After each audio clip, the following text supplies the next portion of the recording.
Hello, I'm Elda Hartley, and I made the film you're about to see, so let me tell you a little about it. I've been involved with film for over 60 years. I started out as an actress, but quickly figured out that a future as a Hollywood has-been would be pretty grim. My late husband and I started our own production company, launching a long journey through the world of independent filmmaking. For the first 25 years, we focused on corporate productions, sponsored films, films for money. For the last 30 years, I've dedicated myself to films on spirituality and healing, making them for love, not money. I've traveled the world documenting the great religions and traditional cultures, probing the secrets of yogas, mystics, and folk healers. It's fair to say I've been working in this genre longer than almost anyone. Being a labor of love, these films have given me the courage to follow my bliss, as Joseph Campbell would say. And some of the best thinkers of our time, like Margaret Mead, Joseph Campbell, Alan Watts, Bernie Siegel, Houston Smith, and Deepak Chopra, have understood this mission and enthusiastically participated in my films. Zen, the best of Alan Watts, is a perfect example. Alan was the West's leading interpreter of Eastern thought and had written many books on Zen Buddhism. I used to call him the Pied Piper of the New Age. This film captures the best of the 7 that we made together from '65 until his death in '73. In fact, I owe my career to Alan, since he was generous enough to narrate my first film, and it was his glorious voice and his wisdom which led to its success at the American Film Festival, where it won a Blue Ribbon. This encouraged me to continue making films like this. And I sincerely believe that we can be helped by listening to the still small voice within. I hope this film will make it easier for you to hear that voice.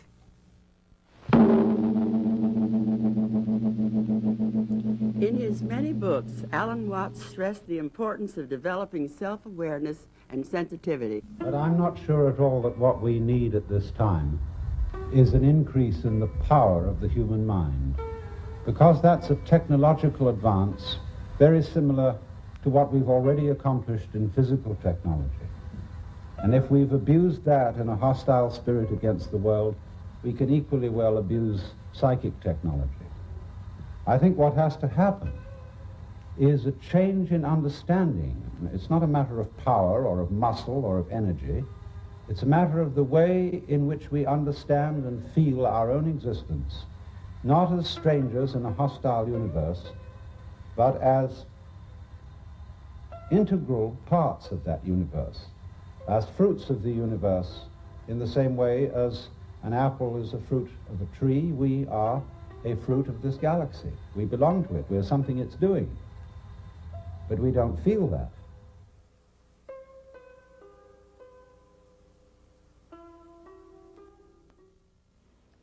Among the most important developments of the 20th century has been the meeting of East and West. The philosophical aspects of this meeting were furthered by persons like Alan Watts. In his writings and lectures, Alan Watts touched the hearts and minds of people everywhere with an understanding which made the wisdom of the Orient available to a wide public. His insights and humor continue to inspire us. It's signed by Richard Adams, a professor of philosophy at Quinnipiac College.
A person who thinks all the time has nothing to think about except thoughts. And so he loses touch with reality and lives in a world of illusions. By thoughts, I mean specifically chattering inside the skull, perpetual and compulsive repetition of words, of calculations and symbols going on inside the head. For as a result of confusing the real world of nature with mere signs such as money, stocks and bonds, title deeds, and so forth, we are destroying nature. This is a disaster. Time to wake up. For what is reality? Obviously, no one can say. Reality isn't material, that's just an idea. Reality isn't spiritual, that's just an idea. Reality is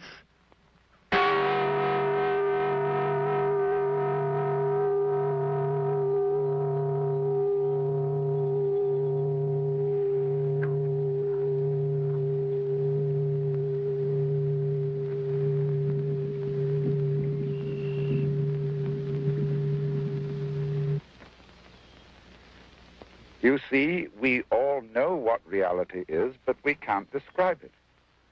Just as we all know how to beat our hearts and shape our bones, but cannot say how it is done.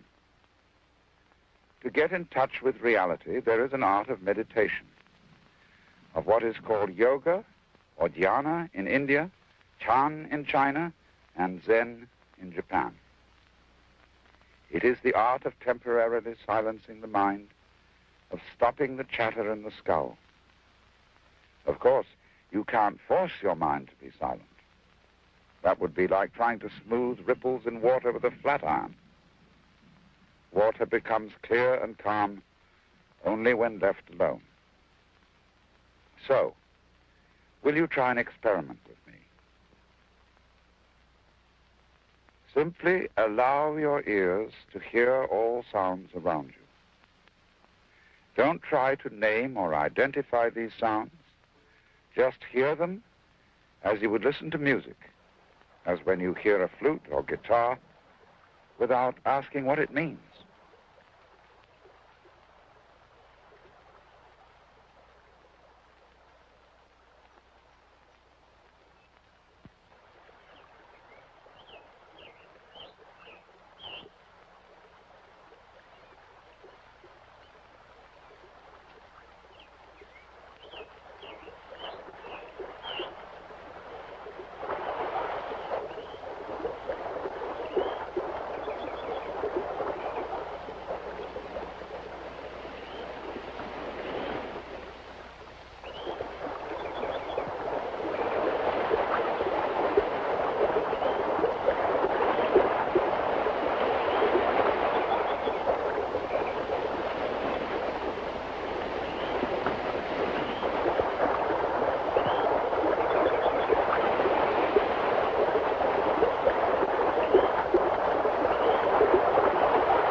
You must understand that in meditation we are concerned only with what is, with reality, nothing else. The past is a memory. The future, an expectation. Neither past nor future actually exists. There is simply eternal now.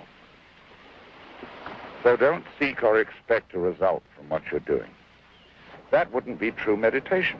There is no hurry. Just now you're not going anywhere. Simply be here. Live in the world of sound. Let it play. That's all.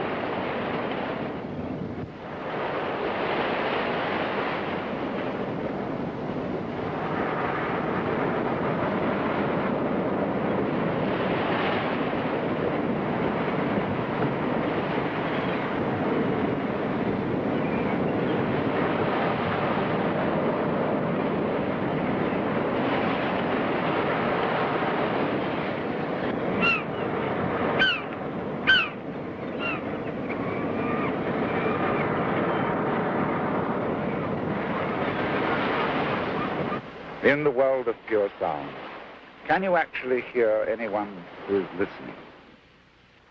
Can you hear any difference between all these sounds on the one hand and yourself on the other? Naturally, we use various techniques and gimmicks for helping the mind to be still. And one of the most useful of all is the gong. For it has a sound which is at once pleasant and compelling. And I want you to listen and watch what happens when the sound fades away.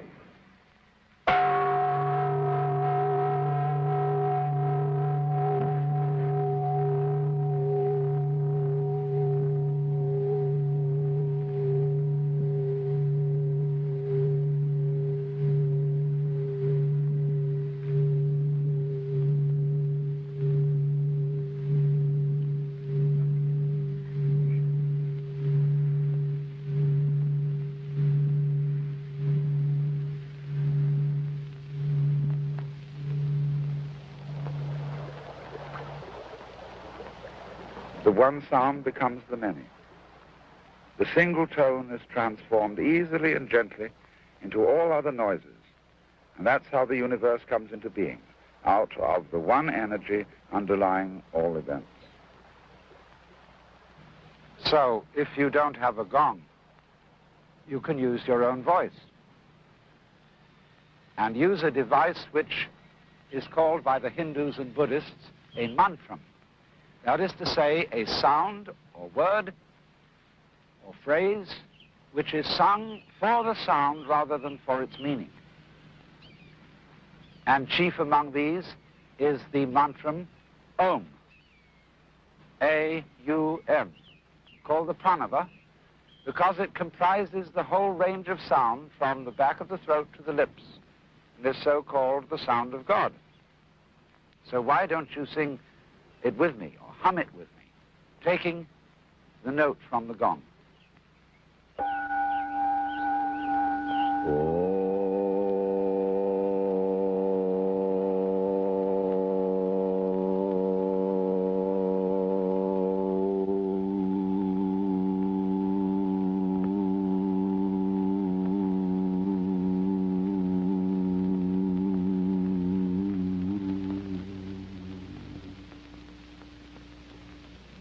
Now you can hear all sounds as Om. They are all at some point in the total range of sound, from the back of the throat to the lips, making a spectrum of sound as all colors are originally one white light.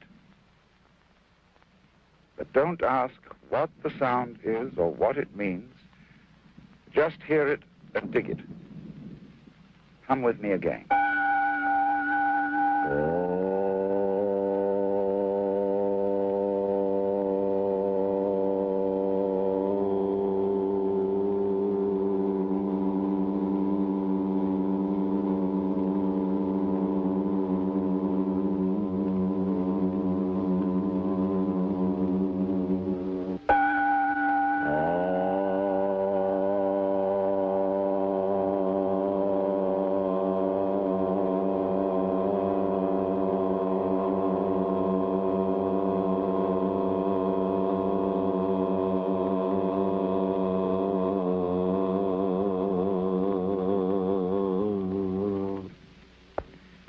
Let me explain again what we're doing.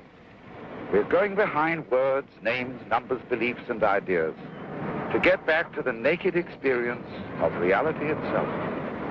And at this level of awareness, we find no difference between the listener and the sound, the knower, the known, the subject and the object, or between the past, the present, and the future. All that's just talk. What is really happening is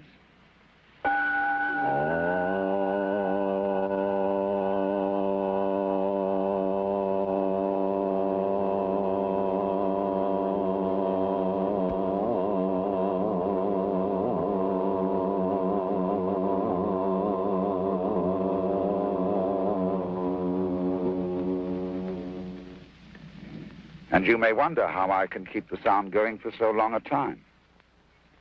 It depends on regulation of the breath, which is basic to the art of meditation. And I'm going to show you how to do this and why. To begin with, just as you've been letting vibrations in the air play with your ears, let your lungs breathe as they will. Don't as yet attempt any breathing exercise. Don't force anything. Simply allow breathing. Now, is this breathing a voluntary or involuntary action? Or both? Or neither? Just feel it without taking sides, without words. And again, hear my voice as if it were wind in the trees or the sound of waves.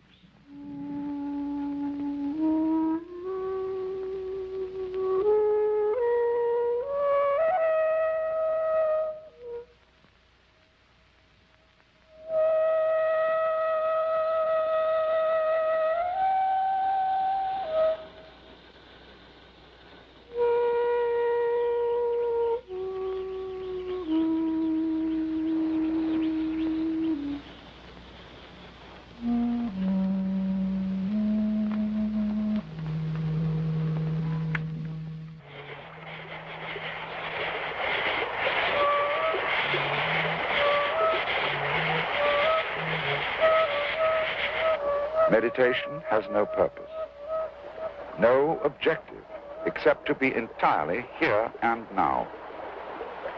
It isn't something you do to improve yourself, to get ahead in the world, or to prepare yourself for life. For the division of time into past, present, and future is a trick of words and numbers. All memories and expectations exist now, and now only, because now is what there is and all that there is. We could say that the past flows back from now, like the wake from the prow of a ship, and then, just like the wake, vanishes. As the wake doesn't drive the ship, the past doesn't move or propel the present, unless you, here and now, want to insist that it does, and so give yourself a perpetual alibi for every kind of irresponsibility. But I'm not preaching. That would be a diversion from our feeling centered in this eternal here and now, from feeling it directly as the reality.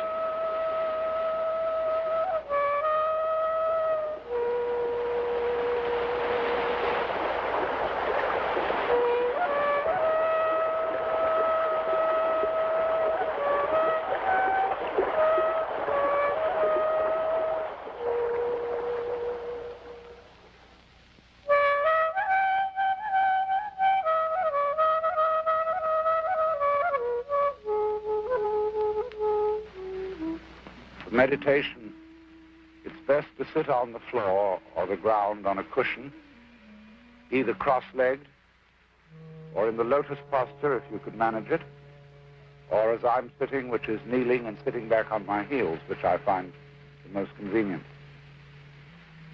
This position is slightly uncomfortable. There is a certain amount of strain on the legs, but the advantage of this is that it keeps you awake.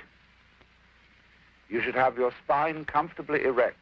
Not tight, not slumping, but just evenly erect, and your hands resting on your lap, palms upwards, one upon the other. And then you settle into this position so that you, in the same way as we learned to let the breath settle itself out when you breathe out, so you learn to relax into this position and settle down comfortably on the ground. And you will discover that if you take it easy, time will disappear, and that you will be able, as judged by the clock, to sit in this way comfortably for, say, 40 minutes to an hour.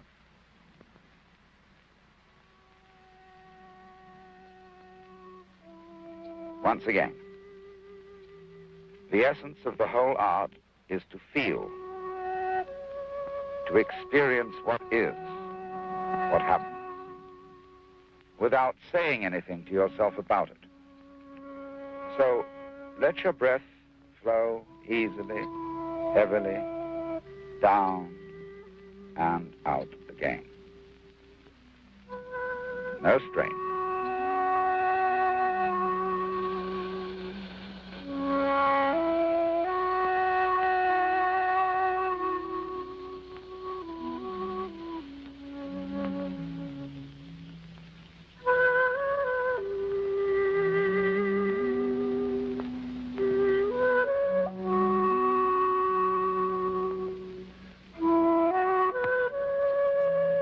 after it has come back once more.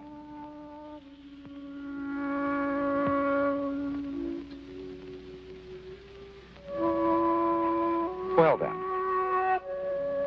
who are you? What is you? What is I?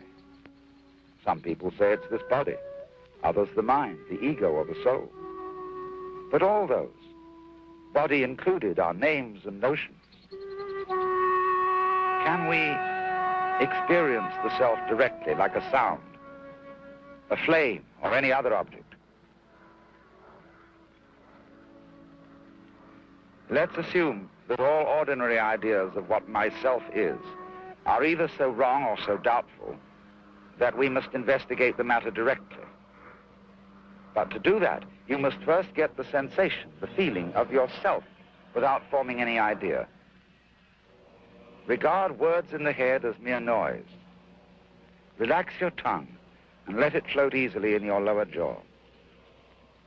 Just stop, look, and listen.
This is Japan, a country in which man and nature have learned to grow together in harmony, where houses don't stand out like sore thumbs, where the land is loved and carefully farmed, where a cooperation between man and nature has been achieved, which is very largely the result of a form of Buddhism known in Japan as Zen. A form of Buddhism which is really a blend between the Buddhism of India and the Taoist philosophy of China. The latter particularly emphasizing the fact that man is a part of nature, and instead of trying to conquer nature, must cooperate. And here is the Buddha. Not a god to be worshipped and obeyed, but a man like ourselves, called the Buddha as a title, meaning the man who woke up, who attained what is known throughout Asia as supreme enlightenment or awakening from the illusions under which ordinary people suffer. The Buddha is shown sitting in meditation in perfect peace and stillness, because it is through meditation, which in Zen Buddhism is known as Zazen, or sitting Zen, that one clears one's consciousness and is enabled to see the world as it really is.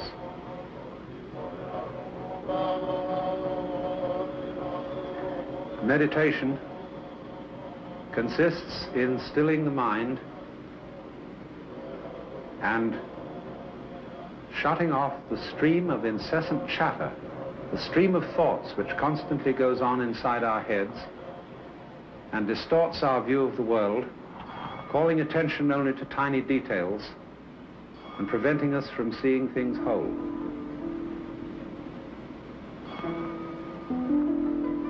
Through Zazen, one comes to a stillness which is exemplified in this sort of garden, which is at the monastery of Nanzenji in Kyoto by the great Kobori Enshu, famous for the gardens that he designed.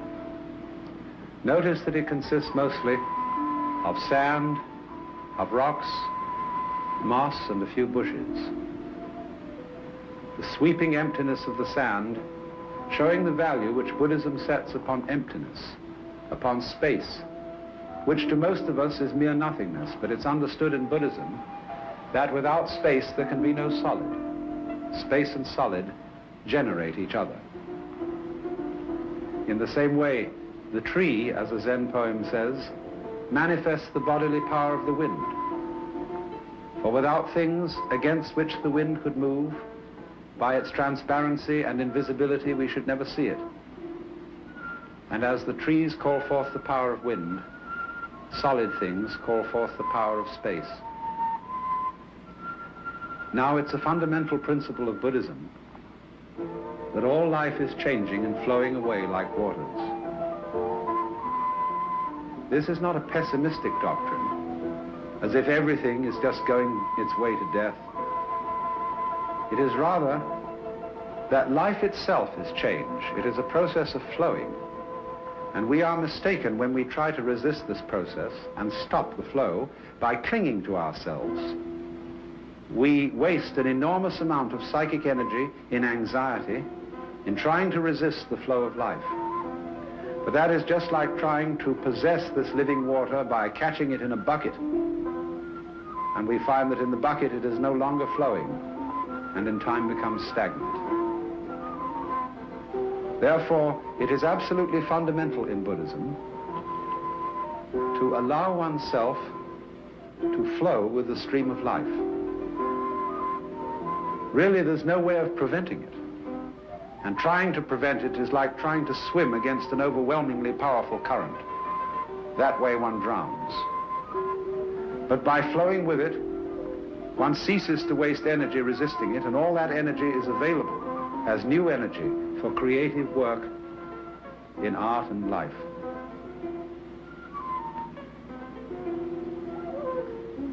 A Zen poem says, the waters before and the waters after, now and forever flowing, follow each other. It's basic to Chinese philosophy that death is part of life, just as space goes with solids. To resist death, to resist change, to resist transience is to resist life itself. And to come to the feeling as a result of this resistance that you, as a human being, are in some way separate from life, that you don't belong in the universe, that you don't express its fundamental energy as waves express the existence of the water. Through Zen Buddhism, man has learned to cooperate with nature. Man is nature becoming conscious of itself. And this extra power of consciousness which man has enables him to cooperate with nature, to bring out the potentialities of nature in a far more beautiful form than they may even be found in wild nature itself. Thus, the Japanese garden is a supreme example of this collaboration. There enters into it discipline and hard work, but this hard work is, as it were, flowing with the stream, cutting the wood with the grain, developing nature in the directions along which nature is already going.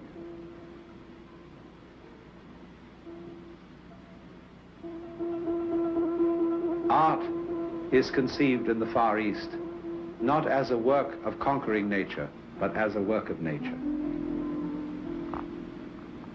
We don't know where it's going, right? We don't know where that path is going or where the stream is flowing.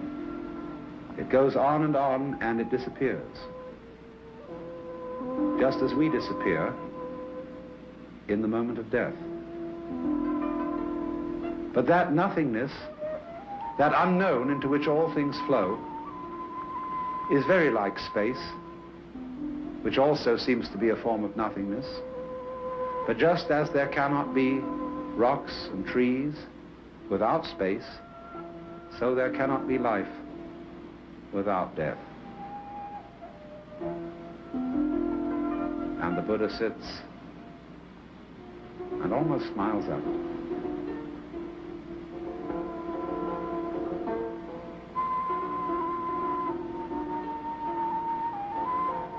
Thus, every human being, as distinct from being a stranger in the world, is a form of the world's energy, like ripples in water. Isn't it strange when we watch natural creatures, fish, water and its patterns, plants, that they never seem to make an aesthetic mistake? The fish are never inelegant in their motions, and this is why artists love to copy them. But from our point of view, it seems that in human life there are indeed mistakes, that we are crude, gross, and move awkwardly. Nevertheless, from the standpoint of that stillness of mind which is cultivated in Zen, we learn eventually to see the life of human beings in just the same way as we see the life of the fish and the trees. A Zen poem says, New Year's Day, nothing good or bad, just human beings. For from this point of view, the conflicts in which we are involved are really the same sort of conflicts which we find throughout nature, where the fish eat the flies, and the flies eat something smaller than themselves, and eventually man eats the fish, and the fish becomes the man. All life is indeed a mutual eating society. But from the point of view of Zen, this continual flow of life from one form into another is again not something to be resisted. For Zen is like judo, the gentle way, whereby forces that seem to be working against us are overcome not by opposing them, but by going with them. In the same way that the tree bends with the wind, the bamboo is not blown down because it's elastic and it doesn't stand rigid. So everybody is a wave of the life energy.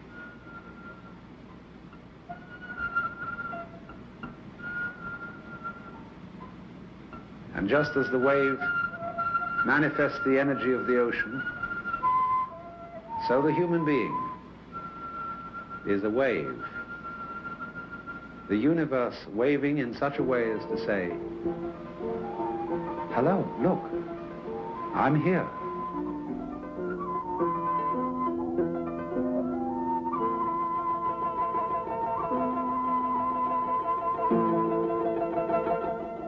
Once upon a time, there were two brothers, one rich and one poor. The older brother, who was the rich one, decided to take a journey around the world. And the younger brother, who was poor, decided to take a journey around his own garden. And this is just what Elder Hartley has done in making this film. It's all from her own backyard, noticing what people don't ordinarily see. For the great problem of civilization is to come back to our senses. We say to a person, come to your senses, when he's acting crazily or unwisely. But the trouble with all civilized peoples, both of the East and of the West, is that they confuse what comes in by their senses with the words and other symbols with which they describe them. The world itself isn't words. It isn't concepts. It isn't ideas. It's true, of course, that words are physical noises. But even the very notion that the world of nature is material or physical is in fact a philosophical concept. It's a network of words. And the real world, which philosophers are always struggling to define, can never be defined. It's not material, It's not spiritual. It's not mental. It is what it is. The great semanticist Alfred Korzybski called it, rather amusingly, the unspeakable world. For this world is a multidimensional network of all kinds of vibrations, spectra of vibrations, vibrations of color, vibrations of sound, vibrations of texture, vibrations of emotion and feeling. And when we are babies, we experience it just as a whole muttering jazz of different textures of experience. As we grow up, our elders and betters, our parents, teachers, uncles, aunts, and peer groups tell us what vibrations are good and what vibrations are bad. And naturally, because as little infants we are very impressionable, we believe what they say.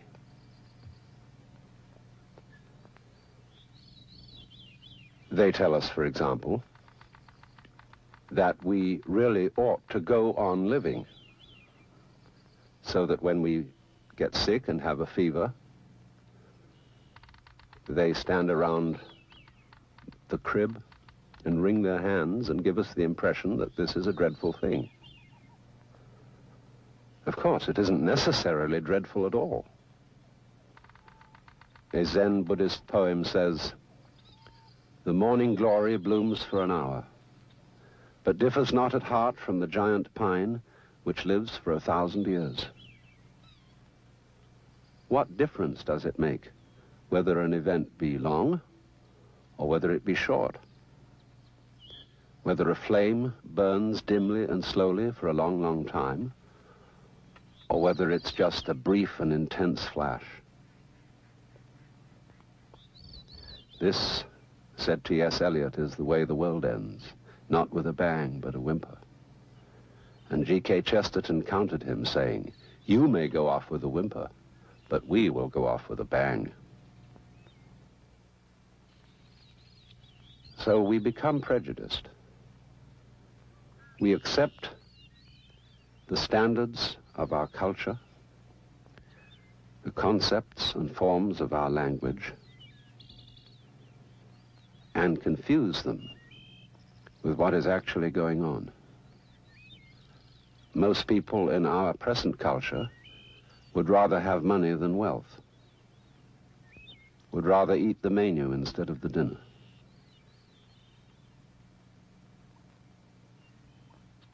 But the important thing is to be able to come back to reality. After all, if I talked all the time, I would never hear what anyone else has to say. And similarly, if I think all the time, that is, talk to myself inside my head, I won't have anything to think about except thoughts. I'm not saying that thinking and talking aren't important. They're very important. But one must, after all, have something that isn't thought and that isn't words to think about and talk about. Otherwise, there is no grist for the intellectual mill. And hence the importance of meditation, as it is understood in Zen, which is from time to time, not all the time, but at certain times, to stop thinking altogether and simply be aware of what is. This may be done very, very simply by becoming aware of the play of light and color upon your eyes. Don't name anything you see. Just let the light and the shadow, the shape and the color, play with your eyes. And allow the sound to play with your ears. As you listen to my voice, don't try to make any sense of what I'm saying.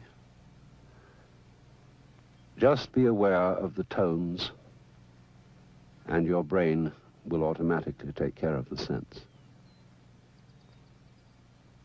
Relax your tongue in your lower jaw, because every thought in the head goes with a very slight tension of the tongue. Relax it. And don't try to stop thinking. Don't force anything. Just let your mind think whatever it wants to think about. Just let your eyes see whatever they want to see, and your ears hear whatever they want to hear, and let go. And let your lungs breathe as they want to breathe. Don't force your breath.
And you will notice that in this state of consciousness,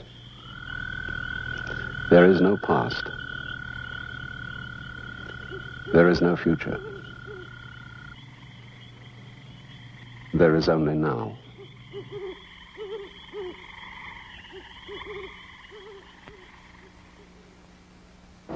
Basically, the patterns of water, air, fire, and even the rocky earth all follow the same principle, for even granite was once liquid.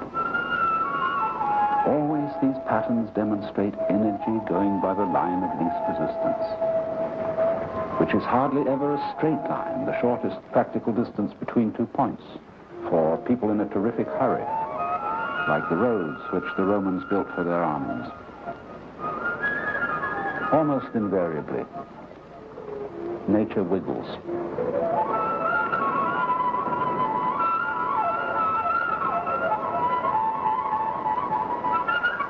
Of course, that is of watercourse.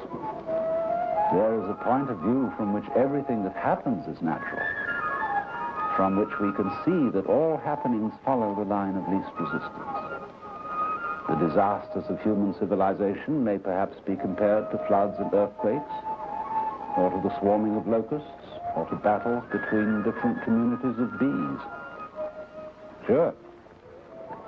But if you understand this, if you realize that energy follows the way of water and the course of least resistance in any case, and that there's just no other way to go, that understanding begins to make a difference in the way you think and behave.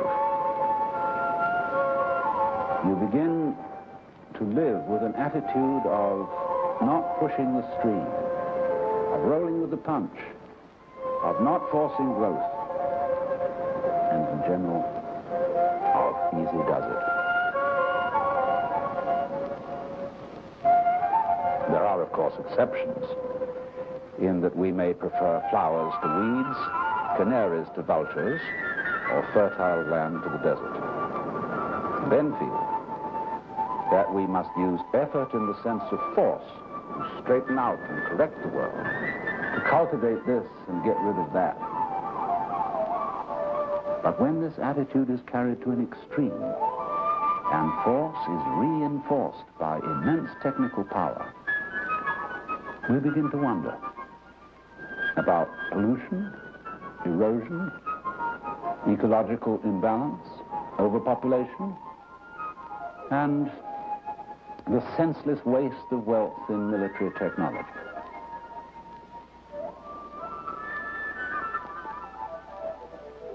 The abstract painting in motion. Painters taught us to see landscape, which before the Renaissance was generally overlooked, at least in the West. So that today, a realistic painting of landscape makes sense to everyone.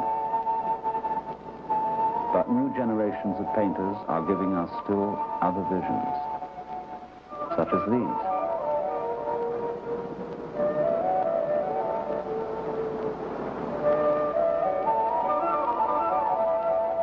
But it all comes down to water, the material, mater, mother of life. The designs within it are the prototypes of all physical forms, even the hardest of which are sculptures commemorating its flow.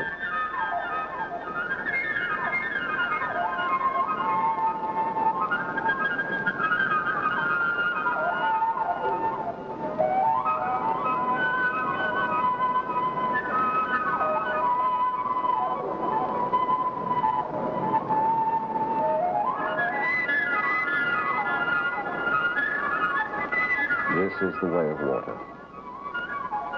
How soft and weak it is, though heavy. You can neither compress it nor cut it with a knife. As that old Chinese philosopher Lao Tzu said, it always seeks the lowest level, which men dislike.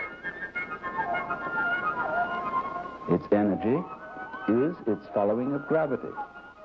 And from so doing come these astonishing forms and patterns, which fascinate artists and which are now fascinating you.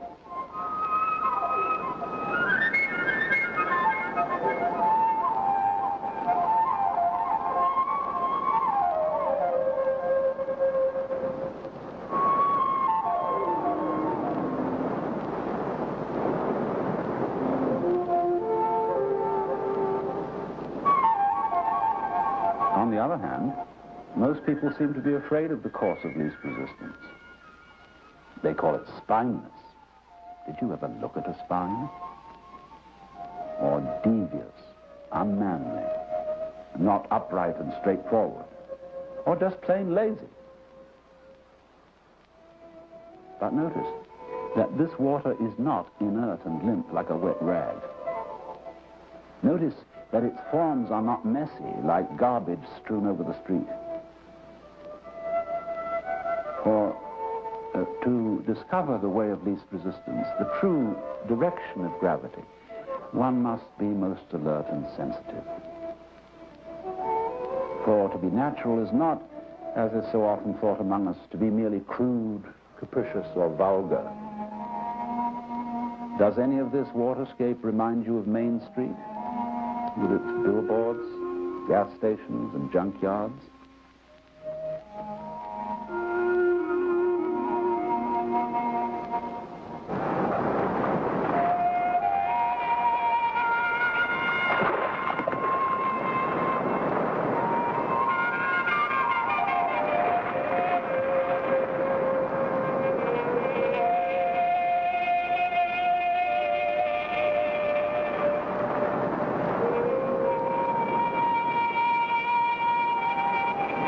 What is most interesting about waves is that except when they break on the shore, the water itself is only going up and down.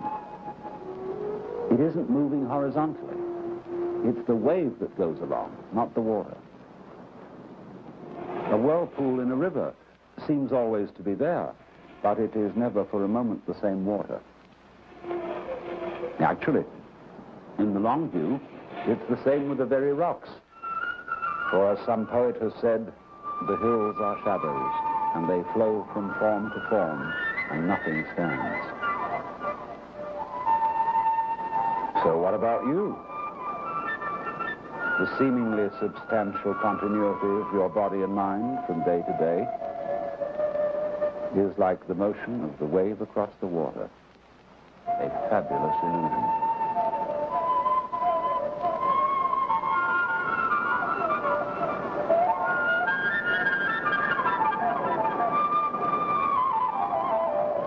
Because these are the basic designs of the stars, the oceans, the mountains, and of your own bodies, there is no reason to try to go against nature and conquer it, as if you were something separate from this whole universe.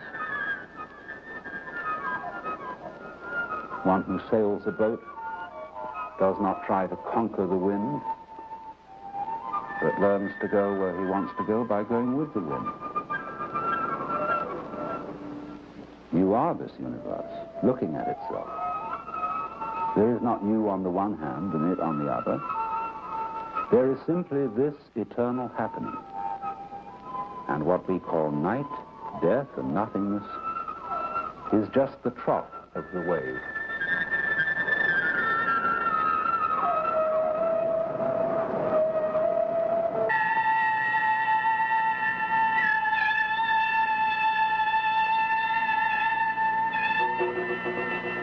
Even Buddha, the awakened one, the master of life, had to die.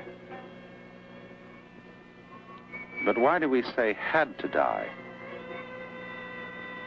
And why did even his disciples weep? We say had to die, as if death is something that happens to us against our will,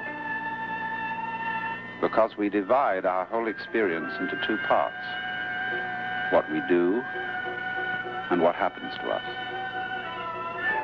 And according to the doctrine of the Buddha, this is the great illusion. There's really no difference, as the joyous ones in the heavens know. What happens to you is called in Buddhism your karma, and that is a Sanskrit word which means doing. What happens to you, as well as what you do, is fundamentally your doing. All the Buddhist sages have known this. But when we say it's your doing, it's not the ordinary you that you call your ego or your conscious mind. It's a deeper you than that. It's the you at which point you are one with nature, where man and nature form a single pattern of activity, one process. Just that man is a little bit more complicated than the trees, but he goes with them. And the whole thing is one single process. It isn't that nature pushes you around, or that you push nature around. If you're awake, if your eyes are wide open, and you look at things freshly, instead of with your ordinary patterns, ordinary ways in which you've been taught to think, you see that the whole process of life is something that just happens. The Buddhists call it tathata. We translate that suchness, just like that. And so when death comes, it's just like the winter. We don't say there ought to be no winter.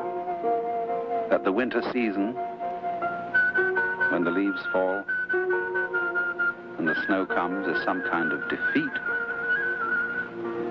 something that ought not to happen, something which we should hold out against. No. Winter is part of the natural course of events. No winter, no summer.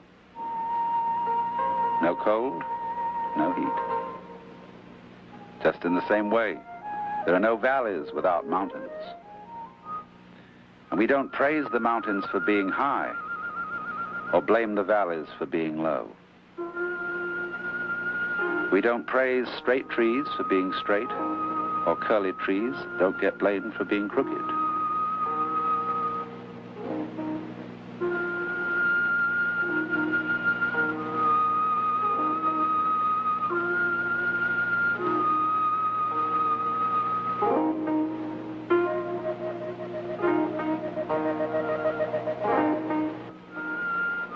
For the whole world is in the vision of Buddhism like music. If you think that the world is going somewhere, that there are certain things that are supposed to happen, and there are certain things that are supposed not to happen, you never see the way it's like music. Music has no destination. We don't play it in order to get somewhere. If that were the way, the best orchestras would be those who got to the end of the piece the fastest. Music is a pattern which we listen to and enjoy as it unfolds. In the same way, where's the water going? Where do the leaves go? Where are the clouds going? They're not going anywhere. Because all nature understands that the point of the whole thing is to be here. To be wide awake to the now that's going on.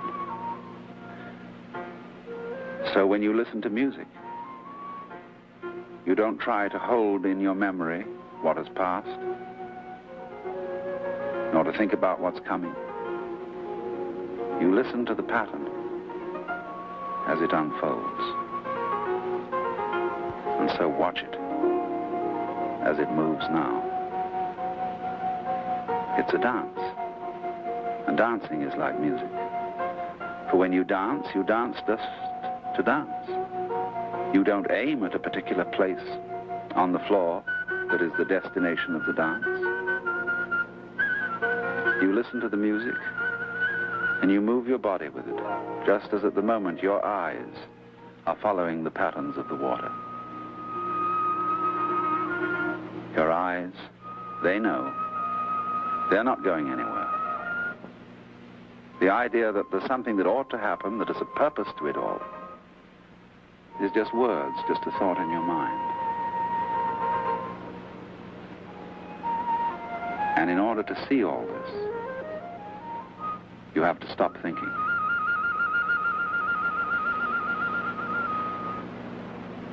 If you were to hear what anyone else has to say, you sometimes have to stop talking. And thinking is just talking inside your head. So if you're going to have anything to think about, you sometimes have to stop thinking.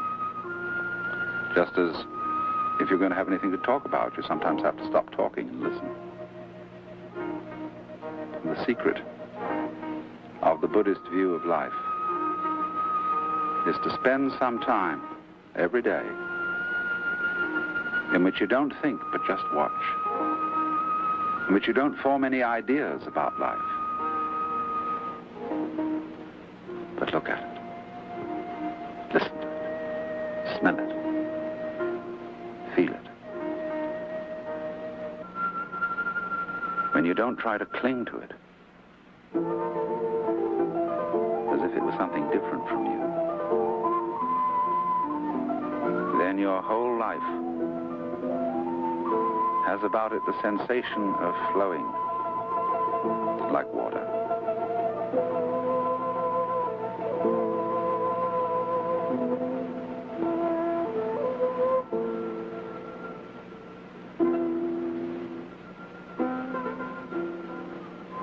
It always goes away, but it always comes back. Because away and back are two sides of the same thing. Let it go.